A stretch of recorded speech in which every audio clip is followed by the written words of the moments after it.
Alright guys, this is Tacho here, playing some Fire Emblem Heroes, and we've got a brand new Grand Hero Battle event versus Berkut, the Prideful Prince. We're going to go ahead and take this on the Infernal difficulty. This is actually a pretty tough map. You'll notice at the very start that all your units are scattered about, so it's a little tough to make full use of Horse Emblem here if you're not going to be able to have your units adjacent and get all of the Hone and Fortify cavalry buffs. But there are a couple of ways to still be able to make use of them. And this map actually pissed me off a bit because I couldn't get it done with my default arena team. I had to make a couple of adjustments to my skills. But it did help out. So on Ike I had to take off Aether and I gave him Luna instead, because it's going to help him defeat the upcoming Green Mage right here. If I have Aether, it's not going to proc on this first hit, and then the Green Mage is going to kill me on his attack. And I also gave Wings of Mercy 1 to Reinhardt, which I actually thankfully had on him already from the Pala that I had fed to him to get Moonbow. So it was really funny that I actually managed to put that to some good use.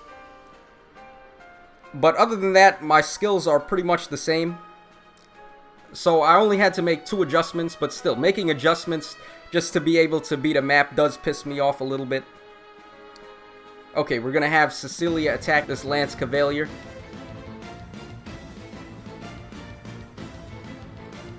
Okay, very nice. Then I'm going to have her attack this guy here with the Fire Sweep Bow. So if you're planning on using Horse Emblem, or just in general, if you want an easier time on this map, I would suggest putting units on these 2 spaces here that spawn with Wings of Mercy so you can actually position them better. Because it just really sucks, the starting position that they put you in for this map.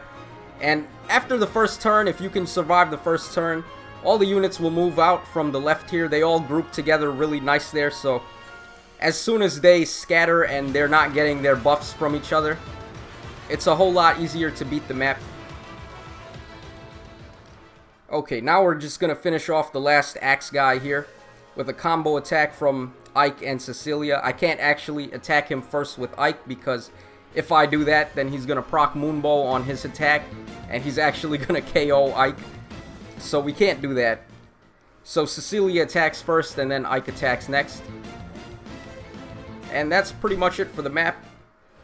It is tough though, like I said before, so you might want to consider using stuff like Wings of Mercy to give yourself a bit of an edge there. Okay, so now let's actually talk about the unit we win. Berkut, let's see if he's worth all the hassle. Okay, so he is a Blue Lance melee, and he's a horse, so he could get some Horse Emblem buffs if you wanted to run him on that team. He's got Berkut's Lance Plus as his main weapon. It's inheritable, and it's got 14 might, and it grants res up 4 when the unit is under attack. So, I don't know, man, that's res up 4, you are only going to see that coming into play when you're fighting against dragons and mages, and I guess against young Tiki and adult Tiki that might be okay. But to be honest, if you just run Sapphire Lance instead, I think that's going to give you more of a benefit, because the Sapphire Lance just gives you 20% less when you have the type advantage. So 20% is definitely going to come into play way more than res up 4. And also that the Sapphire Lance is buffing your attack as well. So I'm not sure how I feel about this one. And also, when you're fighting against mages, you generally want to be able to kill them on the counter attack. And this weapon doesn't really help too much with that, even though it's giving you res up 4. I guess if you did give this guy distant counter from Hector, that would help a little bit, but you'll still get more mileage out of having Sapphire Lance Plus instead of this, if you wanted to give this guy distant counter. So I'm not too big a fan of this weapon. He's got Blazing Flame as his special attack, pretty much just an AoE move. I'm not too big a fan of those either. But one cool thing about this guy is that he comes with Water Boost 3, which is a unique skill that he's the only one in the game that has this so far. So it's pretty awesome that we're starting to see Grand Hero Battle units with unique passive skills that we can actually inherit on our other characters, rather than just having the unique weapons like how Xander and Camus had. And then he has Ward Cavalry as his C-slot passive. Really good, and he can actually pass that on as a 4-star. So that's really good skill fodder there. Really going to help out your Horse Emblem teams. So, okay, now let's talk about his stats for a bit. As far as skills go, I would say he's pretty average. Nothing too special, but then having Water Boost 3 is pretty cool. Okay, so for stats, he's got 43 HP, 34 attack, 22 speed, 31 defense, and 24 res. Okay, so this guy has a lot of problems when it comes to speed, because even Xander is faster than him, which is a big deal. And also, Xander, even if Xander was slower, Xander at least had an excuse, because Xander's got 37 defense. But this guy's 31 defense isn't quite as impressive, so he's actually fighting an uphill battle with such a low speed stat. And then if you compare him to Camus, Camus pretty much has the exact same defense, except Camus also has 33 speed. So there's just no comparison, and plus Camus has Gradivis as his weapon, which lets him counterattack from 2 spaces.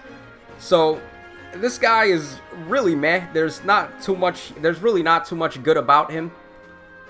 And as far as res goes, he's got a bunch of skills on him that are supposed to buff his res, but they don't really help him too much, and I would just rather have Sapphire Lance on him than his own Berkut's Lance.